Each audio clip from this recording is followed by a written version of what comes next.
Is your genius buried under 1,000 icons on your desktop? Hey, brilliant women. I'm Yvette, and with me is Juliana. Hi there.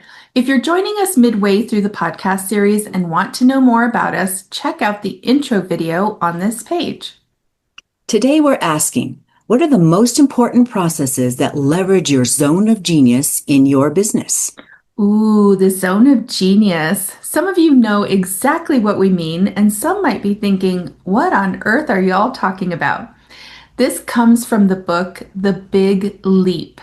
In it, the author describes 4 different zones of activity that we all do at some point in our business.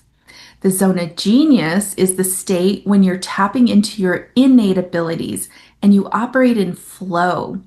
It's a highly creative zone and very related to your transformational offering.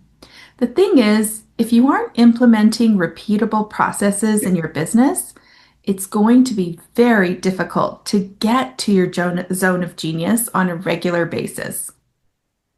So not being in your zone of genius can look like spending 45 minutes searching for an email you got from a prospective client sometime last week about connecting sometime this week. Or it could be explaining the same process over and over again to your virtual assistant. Or it could be having to reinvent the wheel every time you need to pay your sales tax. Oh, yes. But when you have documented systems in place, like a solid CRM, customer relationship management, a bookkeeping system, and more, then you are more likely to be able to get the fundamental processes of your business completed more efficiently, and you can then move to tap into your zone of genius. Right.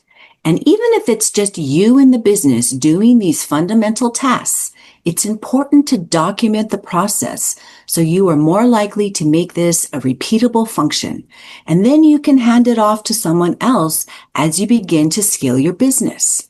This becomes the proprietary recipe of your business, and it helps to alleviate the stress of trying to figure out these fundamentals every single week, month, or quarter. Juliana, what would be an example of how to do this in a business? Well, let's say you have a private podcast for your business for marketing purposes. Documenting this process can look like creating an outline that you use for every show. Consistency really helps people build trust and confidence with you. A script framework that you follow each episode. Plus, you have a formatted Google folder and possibly subfolders for each episode that has the outline, the script framework, and all the specific content for each one. That way, whenever you sit down to record the podcast, you have everything right at your fingertips. You aren't wasting any time gathering materials to produce that fabulous content. Okay, good example of marketing fundamentals. Here are the main categories of fundamentals we want you to think about: admin and operations, finance, marketing, and sales. Okay, this week's journal prompt is going to help you think about those fundamental processes in your business. If you haven't read The Big Leap by Gay Hendricks, we do recommend it. We'll include info about it in the downloadable PDF.